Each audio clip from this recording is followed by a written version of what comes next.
Hi, everyone. So it's 10 o'clock, so I think we'll go ahead and get started. We're going to try to keep it to 45 to 50 minutes today. We're excited that you've joined us, and we're here to tell you about the large landscape scale planning work at the South Atlantic LCC, and then illustrate for you how that might benefit parks, and then wrap up with some questions. I'm Janet Cakir. I'm the Climate Change Coordinator for the Southeast region of the National Park Service, and I also work on cultural resources and socioeconomics for the South Atlantic Landscape Conservation Cooperative. And I have here with me today Rua Mordecai, who's the Science Coordinator for the South Atlantic LCC, and Ken McDermott, who's the Coordinator. Rua is going to be providing us with our presentation today. Has anyone having trouble getting onto the webinar?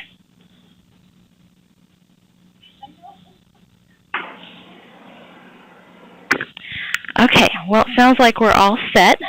So, Rua, I'm going to turn it over to you to get us started. Sounds great. Thanks, Janet. Hi, everybody. So, exactly like Janet said, we'll try to give you an overview of what's going on with the South Atlantic Landscape Conservation Cooperative in general, and more specifically, this effort to develop a conservation blueprint. So, I'm going to start off with a general introduction to your cooperative, what it's all about, talk a little bit about the blueprint development, how it came together, and also a little bit at the end how it fits into some of the specific parks around the region. And then just to end real quick with sort of getting involved on how you could get involved in steering where this cooperative goes. So step one, that introduction to your cooperative. Basically, this conservation cooperative, it's a partnership of federal, state, private organizations, nonprofits, everyone coming together to conserve landscape capable of sustaining natural and cultural resources into the future. And so that's a really key important part, is that this cooperative is about the natural resources and the cultural heritage components of this area.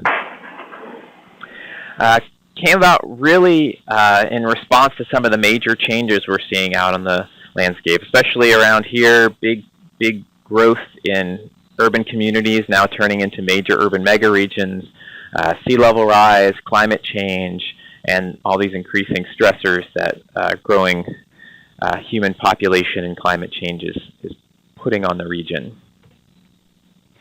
And to distill it down to, it comes down to this question about, what are we for? In the face of all these changes and challenges, what do we want to, as a collection of people that care about the natural and cultural resources of this area, what do we want the future to look like? What do we want to work together on? And so that fits in really nicely to what your cooperative is doing. So right now, the mission and the timeline for that is 1 to 3 years, is to create this shared blueprint for conservation actions to sustain natural and cultural resources. So you see in the map here, this is the geography of the South Atlantic, so parts of 6 states, Virginia, North Carolina, South Carolina, Georgia, parts of Alabama, and Florida, and also extends 200 miles into the open ocean. So pretty much ends right now at the U.S. federal boundaries, the EEZ. And so this blueprint is really about trying to depict what are those places and actions that we want to happen to build this conservation future of the South Atlantic. But the South Atlantic, as a self-directed partnership, isn't alone. It's part of this larger network. It's an international network of cooperatives, covers all of the U.S., parts of Canada, Mexico, the Caribbean, the Pacific Islands, and so full of similar self-directed partnerships. The South Atlantic, the sort of higher final decision-making body, is a steering committee made up of a bunch of different nonprofit, state, and federal organizations, and so sort of a diversity of different groups. So for the Park Service, Lisa Garrett is your representative on the steering committee. Actually, this is missing This is missing actually one of our steering committee members, so Ramona Bardish from the North Carolina State Historic Preservation Officers. So she is also a member of the steering committee as well. There's also already been a diversity of investors, which is really exciting for a partnership like this. So far we have 6 permanent full-time staff positions funded by 4 different agencies, as you see here. And so Janet is one of them, which is very, very exciting. Offices provided by the North Carolina Wildlife Resource Commission. So we have a number of really nice office spaces down here in Raleigh, which is where our office is. So this is on the NC State campus. And so that was a great donation as well. And we also have a very active web community, more than 700 members from over 100 different organizations. And so that's a key part of how the cooperative functions. And so if any of you, for those of you that are already members of the website, you see it sort of regular increments, there are chances to help steer and decide what the cooperative does and doesn't do. If you haven't joined, I'll mention that at the end. You'll get a monthly email newsletter sort of summarizing things and some chances to help guide where this cooperative is going. Okay, so on to blueprint development. So that's that 1 to 3 year mission of the cooperative, and that's been the major focus for this year. So at the last steering committee meeting, steering committee said, all right, put most of your effort into creating a sort of version 1 blueprint that we can actually get in our hands and see what this is going to look like. So back to the blueprint itself. So the idea of developing some kind of spatial depiction of what we want the future to look like, that's not a new idea. And there are lots of examples of various plans, state-based plans. TNC has these eco-regional plans, EPA, Fishery Management Council. There are local plans where in individual parks and places you have to sort of decide, okay, what do you want your area to look like? So the idea of actually putting these down in some kind of spatial way is not that new. And so of course the key is, so what's different? Why, we've got a ton of different plans out there for these different resources. Why did this become such an important thing for your cooperative to do? And so it comes down to 3 things. First, this is planning for the cooperative, not any one organization. So it's planning for an us. It's not any one agency or organization sort of inviting partners in to help plan for them, but us collectively planning for all of us. It's an adaptation strategy, so trying to incorporate climate change, urban growth, and other future changes in ways we haven't been able to do before. So trying to keep raising the bar on how we think about the future and respond to the future collectively. And the last is this bigger scope and scale. There are a number of plans for specific resources, on the freshwater aquatic, on the sort of water plans, there are forest plans, there are plans for different types of critters, there are plans for smaller regions, there are things like the Gullah Geechee Heritage Corridor Management Plan for some of the cultural resources. But this is really stepping it up, so cutting across the boundaries of the natural and the cultural resources, cutting across the freshwater, the land, the marine, and trying to pull all the great work that we've been doing and stitch it together into something bigger. So those 3 things put this blueprint in a unique position to be used in a number of different use cases. So that's often one of the first questions is, okay, well, so how's this thing going to be used? So we have a series of 6 different use cases that we've been talking about within the cooperative for this first, for the blueprint in general.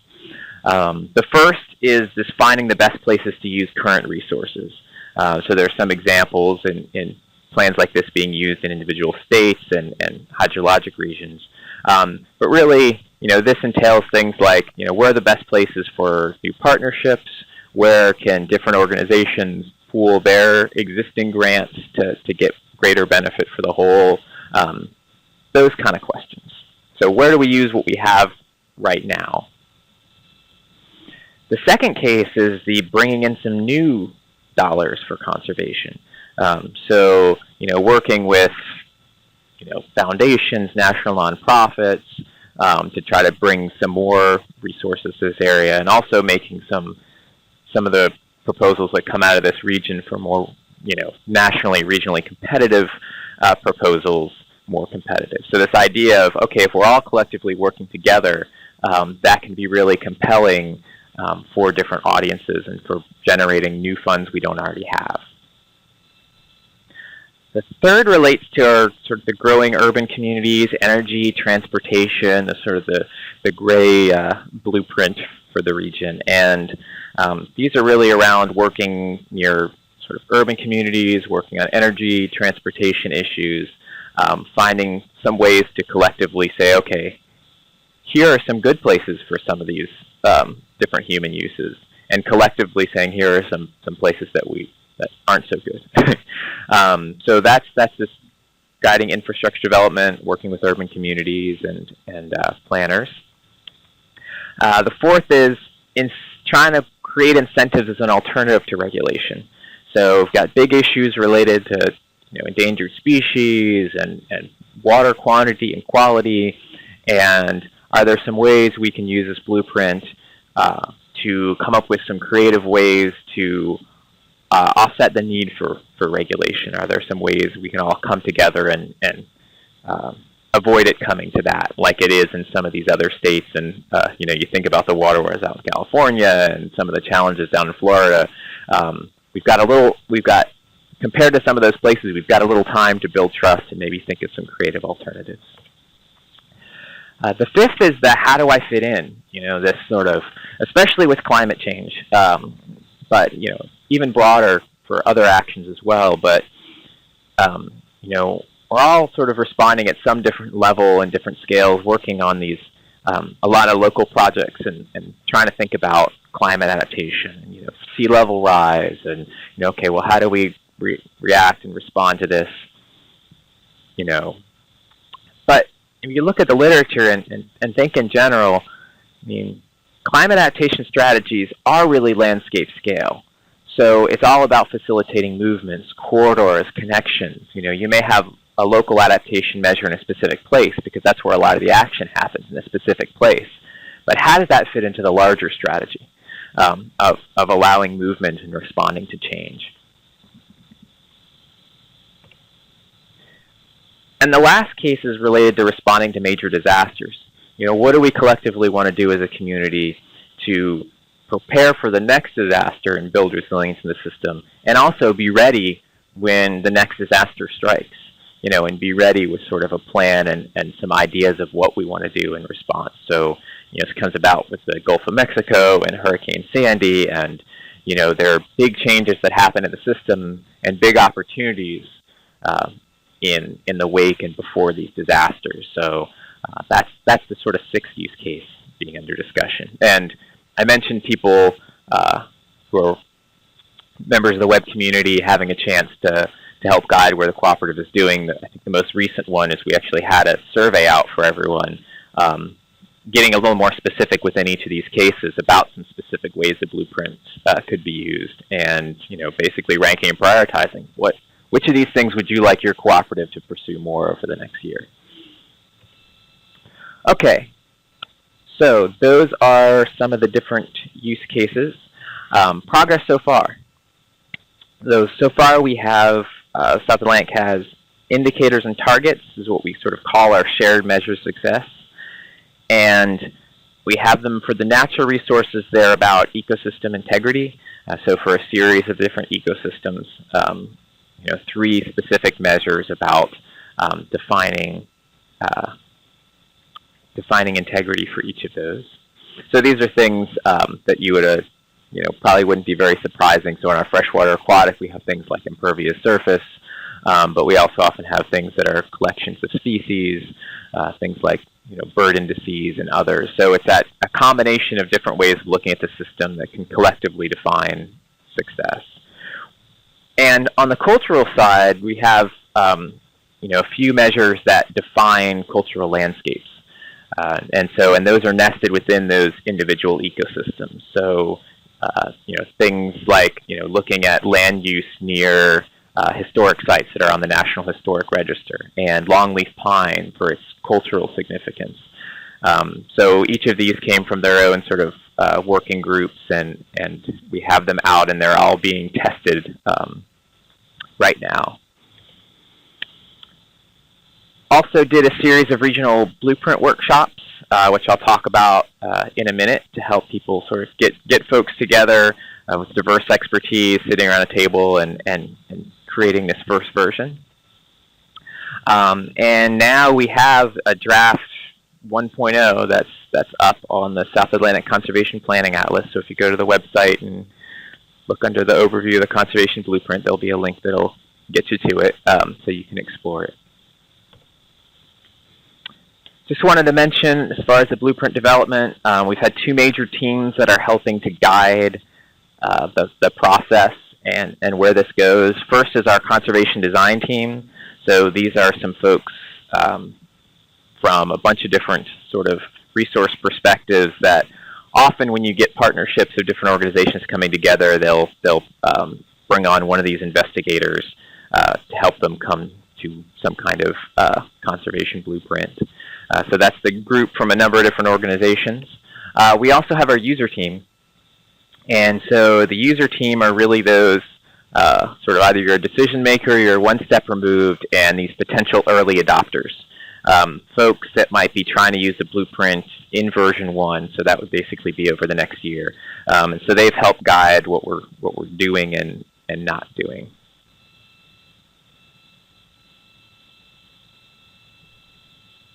Let's see. Oh, actually, that's right. Okay, so I'm going to talk about the blueprint in two different sections. First is the inland and nearshore. So for the inland and nearshore, so we're talking about sort of everything that's covered by the USGS watershed boundary, so just a little bit off the coast and then all the land and water. So we had these regional workshops, one in Raleigh and one in Savannah. There were about 200 people that showed up from 58 different organizations. It's pretty well balanced across the federal, state, nonprofit group. We had a number of folks from Parks Service show up, Park Service and individual parks, and we also had a number of folks from some of the state historic preservation offices as well. So good diversity. You can always do better, but not too bad on this first run. What folks are doing is selecting sub-watersheds. So you'll see about what size that is in a minute. Fairly small. These are Huck 12 for those of you that are familiar with the watershed system, to be part of the blueprint. And so folks got together around a table with some supporting layers of the South Atlantic indicators and some future change information. So had urban growth, had some sea level rise models, and had some of both the natural and the cultural resource indicators as well. So they had some of the sites from the National Historic Register, in addition to things like connectivity and other pieces. And then picking conservation actions to happen in those sub-watersheds. So specific actions like land water protection, land water management, economic incentives, outreach and education, so specific types of actions. And in the South Atlantic, we have those came from the Conservation Actions Taxonomy, sort of a standardized set of different types of conservation actions. And we have a Conservation Actions Plus version that also better includes cultural resource management. So we have a specific sub-action related to things like viewshed management. So, all right, so people were selecting sub-watersheds, picking conservation actions, and then doing a simple prioritization of those sub-watersheds. And we had people break up into different groups. So we had these landscape groups that covered the entire LCC area, and then smaller eco-regional groups. So those are folks covering smaller sort of sub-multi-state sections. And so the end product is that for any one spot of land in the South Atlantic, folks from 6 different groups were looking at it. Integrating the workshop results. So went with a fairly simple way of integrating the results. So you see here some of the workshop results.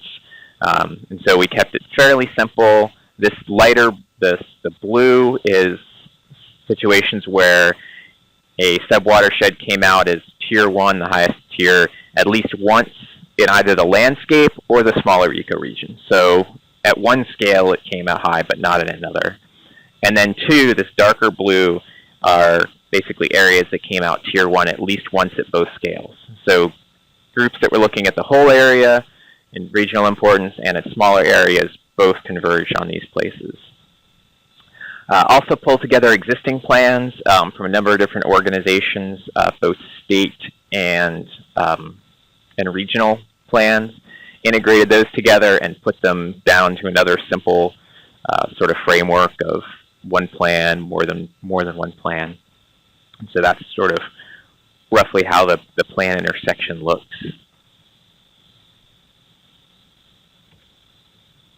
And so this is what it ends up looking like. So this is the terrestrial version here, up to the near shore waters. So this is a draft South Atlantic blueprint. It's up on the Conservation Planning Atlas site, salcc.databasin.org. You can explore and look a little bit more deeply into it. So the way it comes up, this darkest purple are the highest priority for shared actions. So those were places that got the highest score on sort of both the existing plans and at the workshops. The blue, lighter blue, are high priority for shared action, so scored highly on one but not as high on another. We also have this large area that's this sort of reddish-orange color, the further investigation. So these are where there's some uncertainty, where the plans and the workshops were disagreeing. So you'd have really high results in one or the other. And so this became a sort of further investigation. We're not really sure what the priority should be in this area, because it may be we're missing the expertise at the workshop, or it may be that the existing plans don't cover it very well. So there's a number of different reasons. So this is sort of a further investigation category. Okay, so now the near shore to open ocean, and I'll talk about this fairly briefly. Very similar to the other workshops, only when we tried to do the in-person workshops, it was a little too difficult to try to do the full marine and this near shore to inland section together. So we had these virtual workshops where folks from the workshop and others got together online, and we picked these outer continental shelf lease blocks to be part of the blueprint, and started with this essential fish habitat areas of particular concern. So these tend to cover the more broadly important components of the system. That was the closest to a conservation plan there really is out in the marine areas. And just like in the workshops, people pick from the same conservation actions to happen in those lease blocks. So again, supported by geospatial data coming together to identify places. So this is what the marine part of the blueprint workshop looks like. So again, this sort of purple is the highest priority. This further investigation area, that's this area around the Charleston Bump and Charleston Gyre. So it's a fairly complicated oceanographic feature that's ecologically important but kind of hard to bound. So that's why it's further investigation. But there'll be a number of important. So each of these has very specific actions and pieces in it. One will probably be more interesting to some of you, and I think Janet's going to talk more specifically about some of the park-related issues. That section around the edge of the Outer Banks is actually specifically for viewshed management related to wind and its importance for that as well. So I think it's particularly park relevant. One other thing I was going to mention, we've been working with some of the cultural resource folks, some of the archaeologists and others over at the Bureau of Ocean Energy Management. They have some additional layers that will be helpful in improving future versions of this, especially related to archaeological sites that are now submerged, and also related to some of the shipwreck data as well. So we've been working with them on bringing in some additional data on that, on the marine side. Okay, so when you put that all together, this is what the draft version 1.0 looks like right now. So next, I'm going to have Janet talk a little bit more detail about parks and the blueprint itself. Hi, Ruat. Thank you for that overview. So what I wanted to do first is show you the total footprint of the South Atlantic Landscape Conservation Cooperative and where our parks are located within that geography. You can see our parks here on this map represented by the red circles. And you can see that a lot of our parks do fall in some of the highest priority areas of the blueprint. And we have a few in some areas where the LCC would like to do some further investigations. So what I'm going to do now is kind of zoom in to each one of these parks and tell you a little bit about what if this blueprint were implemented, how would it benefit those parks? So first, we'll kind of zoom in here on the Outer Banks. And as you see, we have 4 parks here, Wright Brothers, Fort Raleigh, Cape Hatteras, and Cape Lookout. And as Ruin mentioned, if this plan were implemented, we would conserve view sheds off the NC Outer Banks area. This is really important because it's under pressure right now for wind energy development. And we believe that the view shed off of these national seashores is very important, and I think that's probably why it showed up in our blueprint. The participants who came to our workshops felt that this was important and put it in there. So I'm really grateful for that. On the inland side, this blueprint does a lot towards conserving the water quality and quantity flowing into the sound from the inland areas. These purple areas that you see here really follow a lot of the drainage. It also kind of focuses in a lot on some of the coastal areas, and that would help to maintain water quality for our parks on the inland side. So we'll go to the next slide. In this example, we can see Moores Creek right here coming down from the left to the lower right. You'll see a large band of purple. That's the highest priority area for the blueprint. And you see a large swath of the purple on the upper left-hand side. That area is longleaf pine habitat, and it's commonly referred to as the Sand Hills in North Carolina, South Carolina area. The blueprint would develop a longleaf corridor going from the Sand Hills through Moores Creek into the coast. And I believe Moores Creek has red-cockaded woodpecker, and so this would connect up all of that habitat. And the blueprint helps to maintain the longleaf pine ecosystem and make a large patch of that in the Sandhills to support that connectivity. Moores Creek actually, they showed up to our workshops and helped us figure out the need for this by filling in some of the areas around Black Creek, which is pretty local to the park. And then other participants kind of jumped in and said, hey, this is a really good idea. We want to go ahead and fill in this connectivity between the Black River and the Sandhills going on down to the coast. So we'll take a look at the next slide. One thing I'd also mention that's pretty just to keep in mind too is that beyond just the workshops, those areas that are around Moores Creek, were important in both the workshops and from that expert opinion, but also scored highly on the existing conservation plans, on at least 2.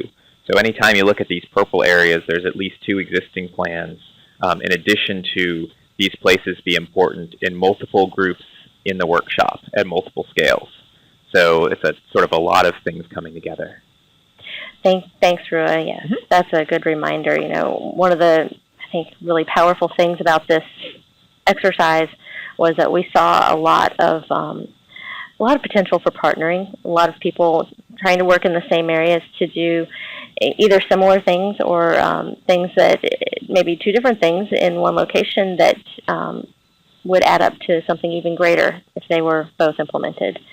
So I think that is one of the wonderful things about this process, is that having people come together and be able to make those connections. In our next example, we see some areas that were identified in the northern Piedmont as requiring further investigation. And so if you are interested in getting involved in the South Atlantic Landscape Conservation Cooperative and you're familiar with this ecosystem around Booker T. Washington, Guilford Courthouse, I know that's Greensboro. That's kind of right around Guilford Courthouse there. That's all Greensboro. But once you get north of Greensboro, you start to get into some rural areas, Kings Mountain area. These are all places where we really felt like we needed further investigation. So that's a great opportunity to bring some of our expertise from the Park Service to bear and inform some of the large landscape scale planning. So next slide. Another example in the blueprint, you can see here with Okmulgee, you can see there's a large corridor that seemed to pop out going from Okmulgee down to the coast. And you can also see Fort Pulaski and Fort Frederica areas are showing up with highest priority for conservation.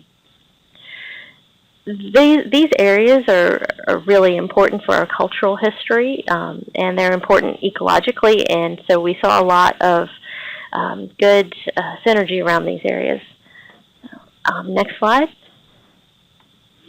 Another area where we didn't see a lot of priority and could possibly be related to urbanization is around the Chattahoochee River, Kennesaw Mountain, and Martin Luther King Jr. parks. You know, that all is right around Atlanta. And when we zoom into the map in these areas, you know, particularly around Chattahoochee River, right outside the boundaries of the park, it's just surrounded by neighborhoods, country club, golf course neighborhoods, a lot of high-dollar real estate, but it's already kind of been developed and switched over to kind of a suburban type of landscape.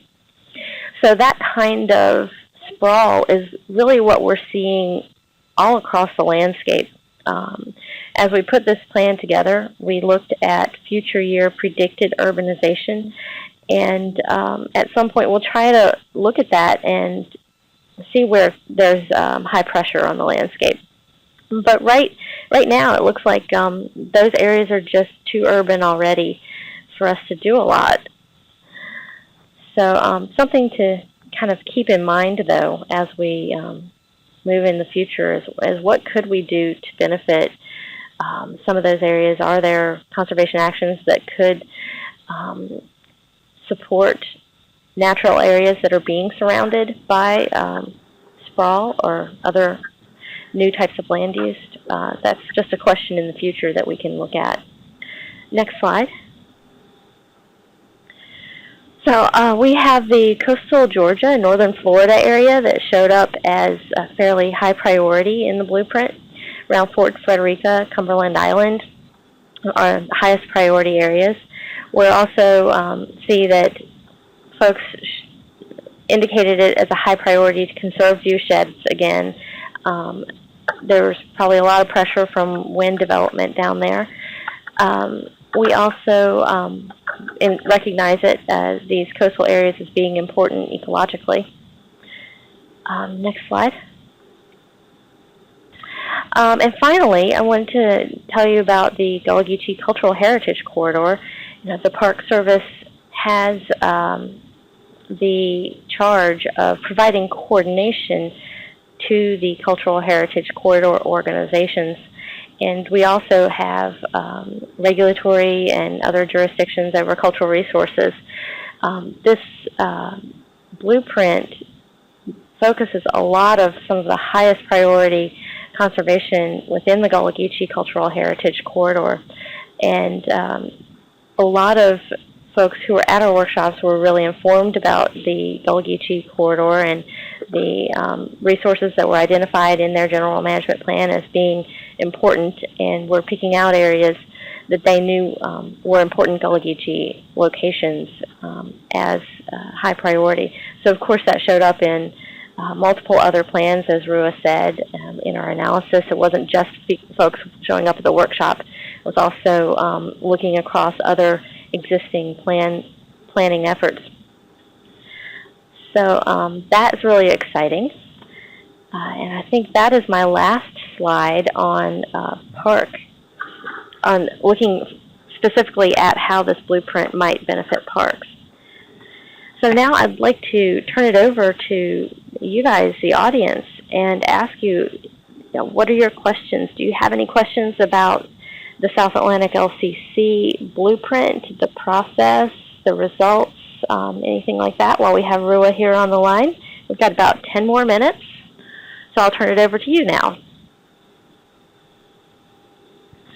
So any questions on any of that so far? And I think when we wrap it up, I'll give you the sort of next steps in getting more involved. So any questions about any of that yet? Hey, Janet, Rua, this is Tim Pinion in the Park Services Regional Office in Atlanta. Hey, Tim. Hey there. One question I have is looking at the maps with the color codes and particularly with the park overlays. Is there a way to drill down into a particular color code around the park and see sort of how that was arrived at? And I'm thinking particularly, when it's purple because it was captured in multiple plans, multiple previous planning efforts. Is there a way to sort of drill down and see what those specific plans are around the park area? Yeah, and in fact, so there's a way to do it at a simple level, and there's a way to do it at a more detailed level. So what I'll go ahead and do, let me change to share on my desktop. Y'all can see this adventure here.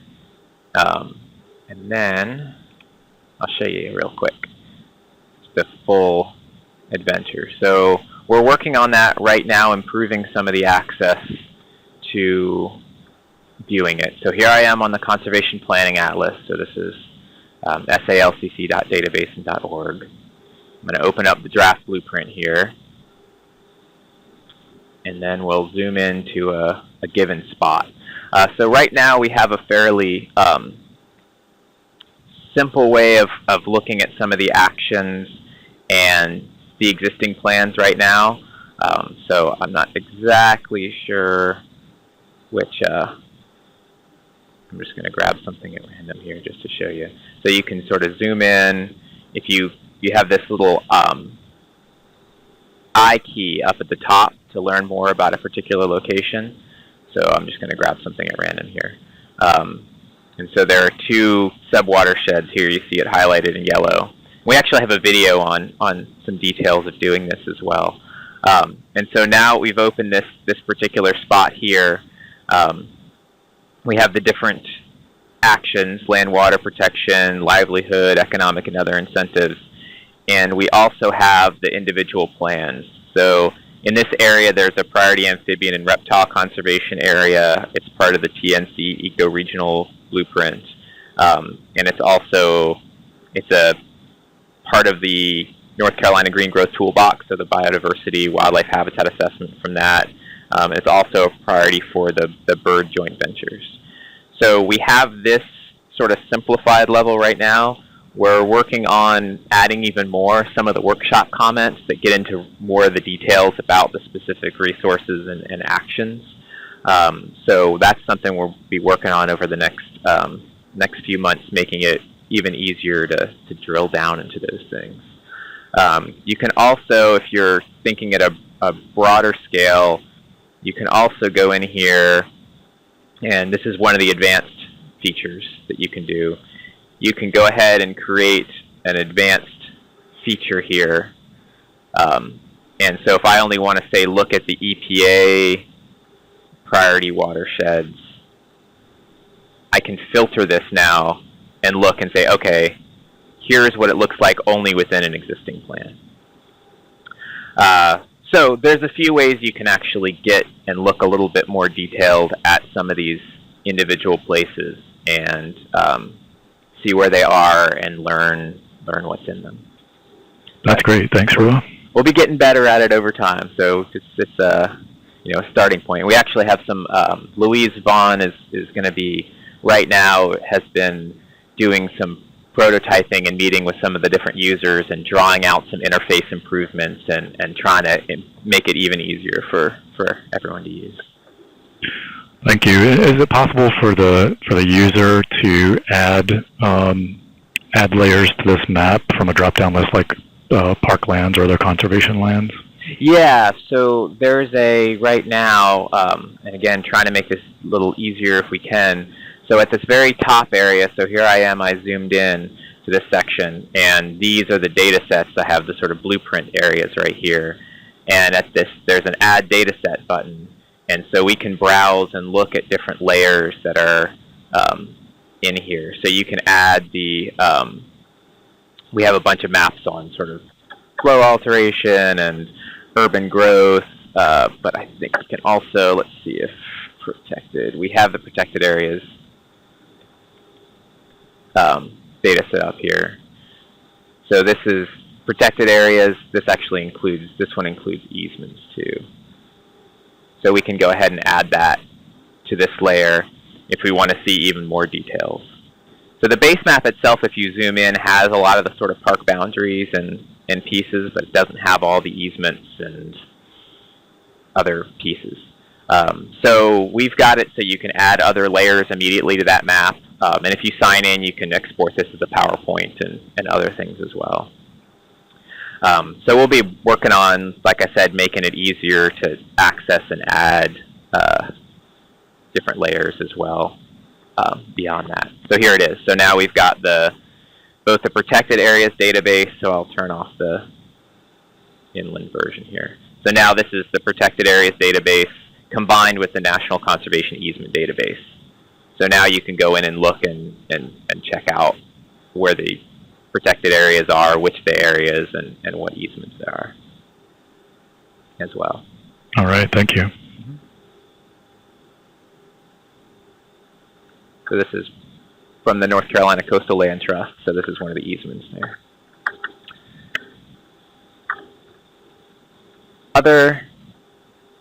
Other questions?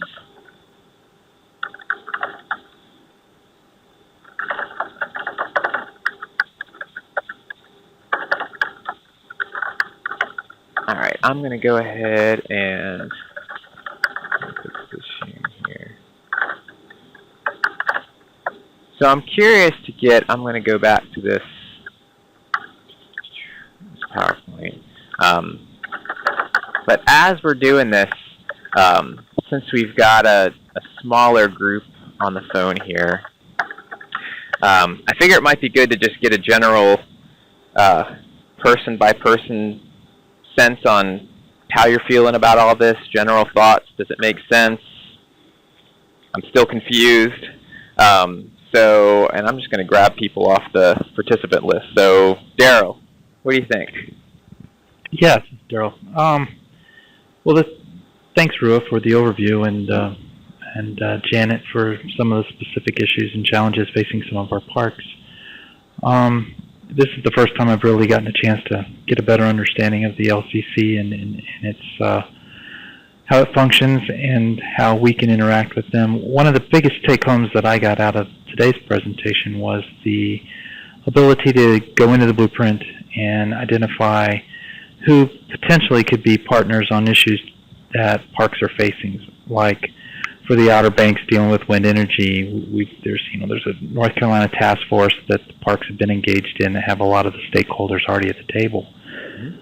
But from the collaborative perspective, it might be useful to have agencies such as Fish and Wildlife or others through the LCC that could actually help bolster the position of protecting the viewshed, more so than us doing it within just the task force itself. Mm-hmm. So getting an understanding of what levels of data are out there, who may have developed plans that have similar objectives or similar actions as the ones that we may want to implement in our parks, having an idea of what potentially those contact individuals are so we could actually open up a conversation with. I think that will help many or all of our parks deal with some of the challenges that they're facing. With respect to the area around Atlanta with Kennesaw and Kings Mountain and Chattahoochee, while we are a heavily urbanized area with Atlanta right here at the doorstep, with 3+ million people, working with the superintendent at Chattahoochee, one of their biggest issues are trying to manage the water quality of the river. Mm-hmm. And while, yes, it's surrounded by a lot of urbanization and likely the potential for additional development, he's looking at ways to work with permitting entities, whether it's the counties or the cities, towns, to try to better manage their sewage and stormwater runoff and effluent and those kinds of things to help improve the water quality of the river itself. I think, and I haven't spoken to him about it, but this is a possibility that this LCC and the data that's in the LCC, in the blueprint, could help him better manage some of his resources. So I think there's opportunities here. I think a lot of it's just going to take time to tease out the data and tease out the opportunities.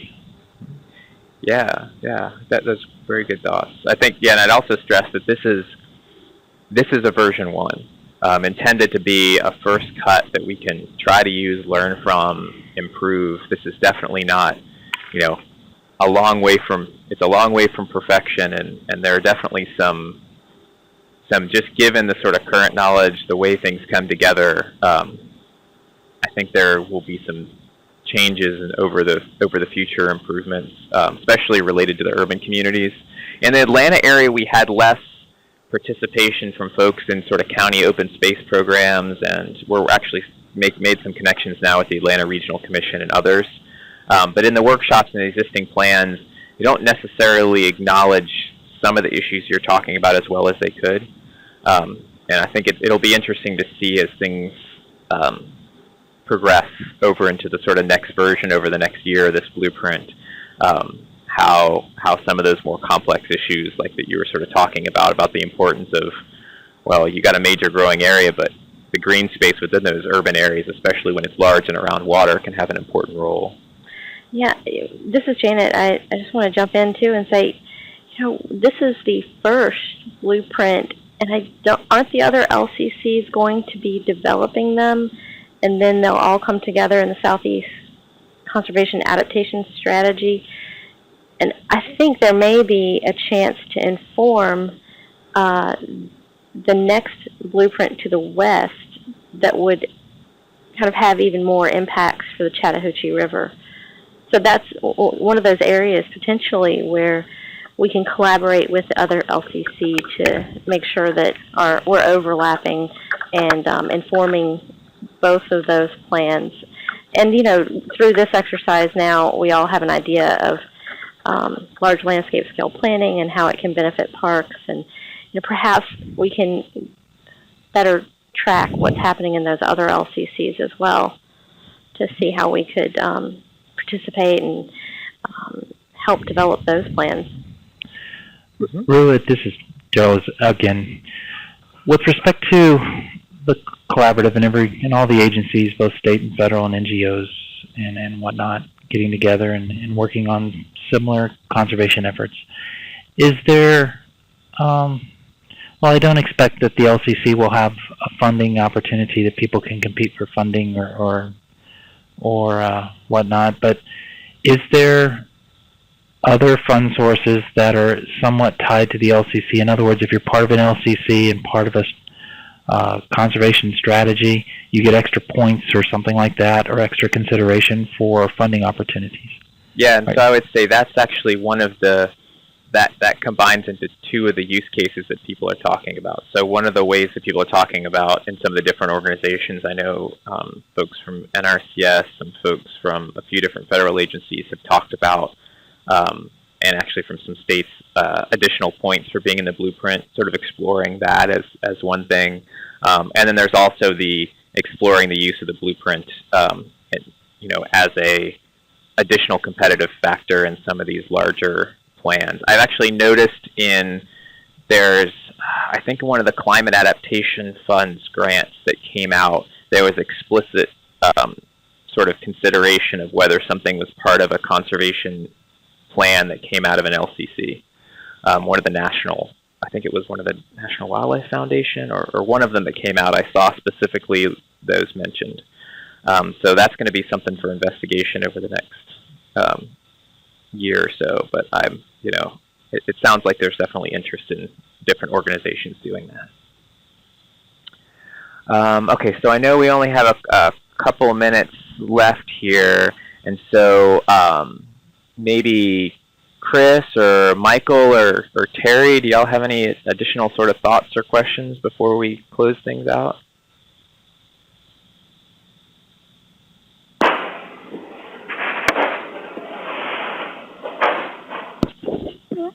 Well, this is Michael. I agree with Daryl. If there's any way to bring collaboration and more support to park issues, particularly wind energy, that would be helpful.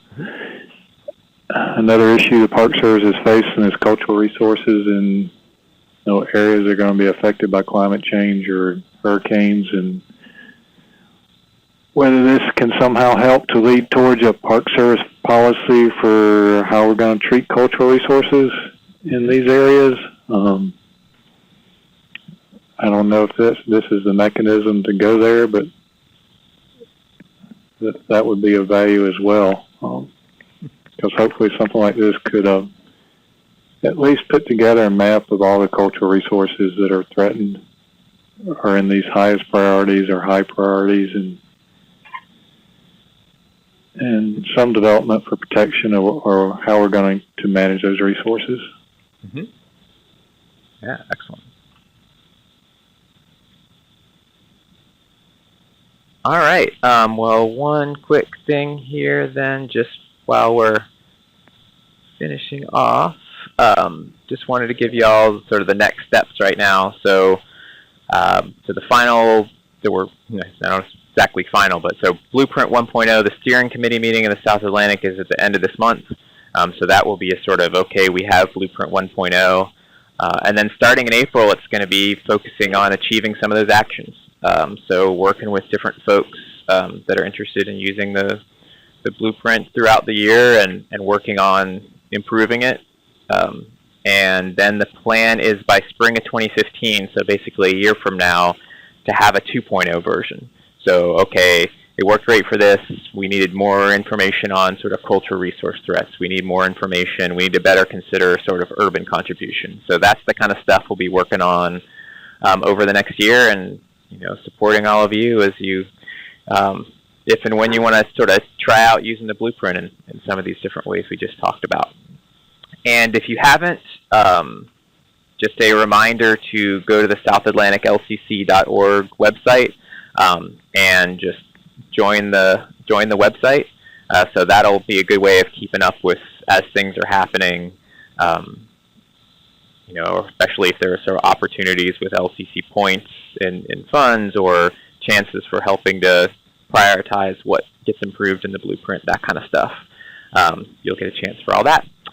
So with that, I just wanted to thank everybody for showing up and listening. This has been a fun conversation. Any other last-minute questions before we finish things off? We'll also have this webinar recorded. So our GIS coordinator, Amy Keister, has been recording that. And Daryl's going to post that on the SharePoint site. Well, all I would like to say is thank you to you and Janet for pulling this together, and hopefully we'll get some more folks on the next call. And as soon as we get this recorded, we'll put it up on the SharePoint site for those superintendents and natural resource managers in parks that weren't able to attend. Hope to do that very soon. So thanks again for all your help with this. Sounds fantastic. Thanks, everybody. Thanks, Rua. Thanks, Janet. Thanks. Bye-bye. Hi, everyone.